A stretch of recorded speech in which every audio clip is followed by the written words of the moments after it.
the best ever. Knock him out with one punch like that. You'd be like, oh man, have you seen this Jake Paul dude coming up? He's for real. Because nothing about watching him fight, to me, screams like he's in over his head. Nothing. He looks like a real boxer.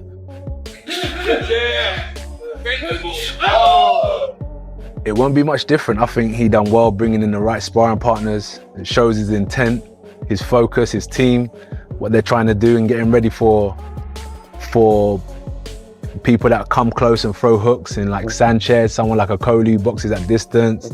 Joe Rogan reacts with surprise after seeing Jake Paul drop a heavyweight with a single punch. He points out how crisp Jake's movement looks in the ring, focusing on his constant footwork and what Rogan describes as elusive motion. Rogan explains that this approach isn't about fear, but about using movement as a tactical tool to avoid damage and wear down bigger opponents. The leaked sparring footage shows Jake circling continuously, a style that aligns perfectly with preparing for a dangerous opponent like Anthony Joshua. Spar with him. I guarantee you can spar with him. And then just touch your face, just to let you know. Like, you would have been knocked out, but I just touched your face. Just gonna touch you a little bit. Move around. You can't touch me. I touch you. Here's a feint, and then it's coming at you. And if he's kicking, you're fucked. But even if he's just using his hands, if you're like some streamer, he wouldn't hurt you. But Sean Strickland's a different animal.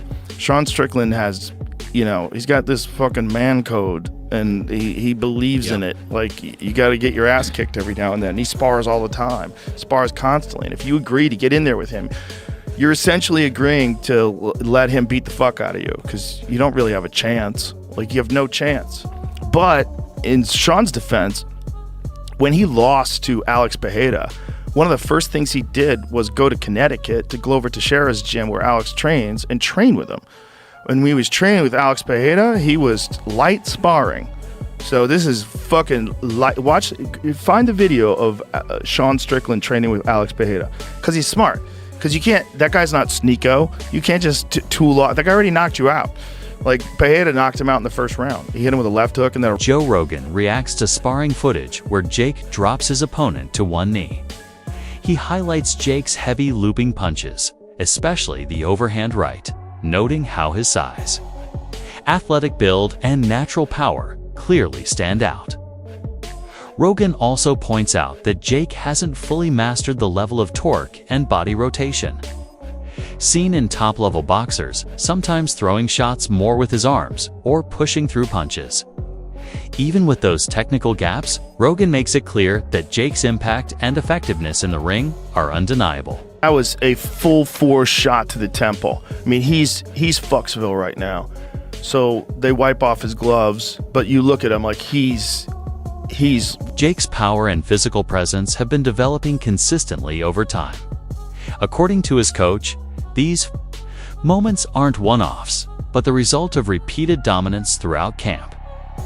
In training, Jake has regularly imposed himself during sparring, showing that speed, sharpness, and well-trained power can be effective even against bigger opponents.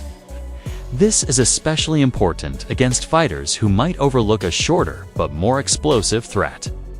The sparring footage supports that idea, showing Jake managing the exchanges, landing clean shots, and applying steady pressure that forces even seasoned partners to stay cautious and defensive.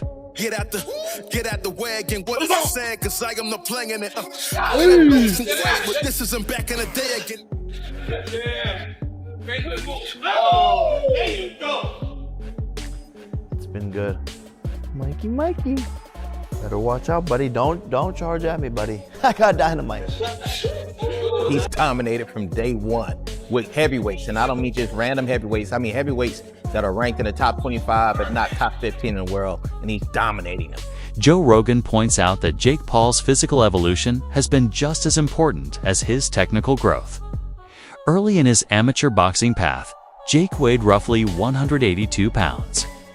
But now, he's expected to enter the ring closer to the 215 to 220 pound range.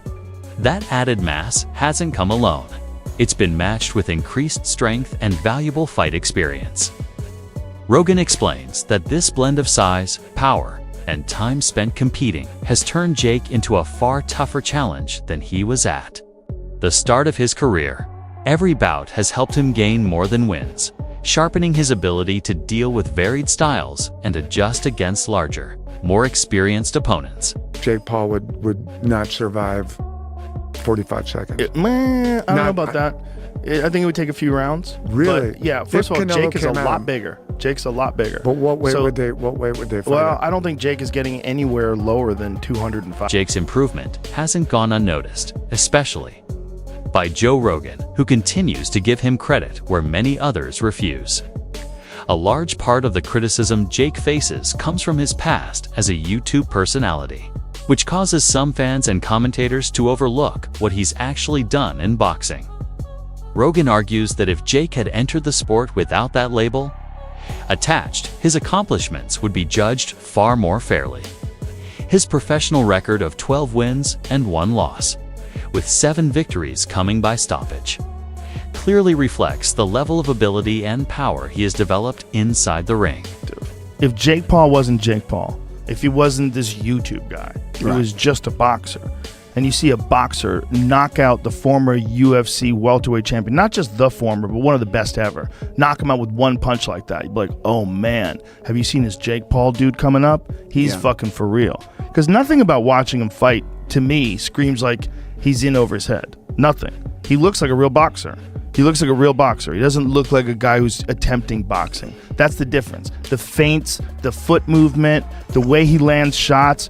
He fights like a boxer. He doesn't fight like a guy who's trying to box in a celebrity boxing match. He fights like a boxer. No, because so if he wasn't that guy, I'm saying if he wasn't that big YouTube star, and you just saw him as a boxing contender, you'd be like, that dude's got. Jake Paul's public image also plays a major role in how much attention he receives. He has intentionally built a persona that provokes reactions from critics and opponents, largely because he feels his work and results don't get the respect they deserve.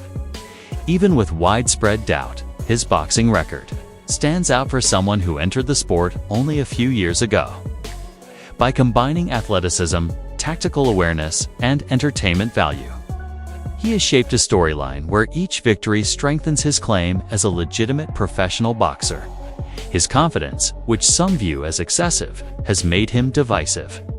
But it also shows how strongly he believes in his preparation and ability. With this Jake Paul fight, obviously, I saw Wilder, he disagreed with that comment. What do you make of that? When you see Anthony Joshua taking however much money to fight Jake Paul, do you think he's done in the professional game? If he is, and it's his last fight, good for him. I'm not just saying to be his friend, I don't care. I mean, good for him. I mean, what a way to go. 50 million, even if it's half of that, it's like, it feels like free money. I mean, Jake Paul might prove us all wrong. I mean, but you wouldn't bet a penny on it, would you? I mean, people go out the first right hand that Joshua hits him with, forget about that. The first proper jab he hits him with should be enough for Jake Paul to go, oh, I don't fancy this. And then the downfall starts very quickly. That's what should happen. What happens, we're not quite sure. Because, you know, it won't be a fix. I mean, you can't say that because you'll get sued. And also, it's a federal offence. But you can carry a fighter. You can do what you want in that ring. I mean, you can make the fight go long or short. And Joshua, you think, would have the size and ability to do that. So he can do what he wants. And so then there might not be an agreement there, but he might take it long. I don't think he would. For the sake of boxing, you think he'd want to knock him out. But when Mayweather boxed McGregor, no, for the sake of boxing's sake, he could have got rid of him in 2 rounds. And he could have. And he chose not to. For whatever reason, maybe for a one for another rematch, he made it look competitive.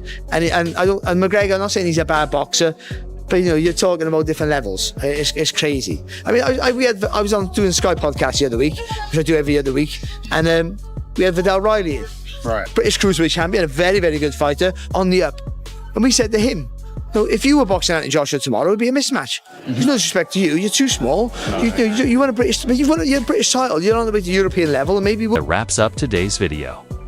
Stay tuned until next time.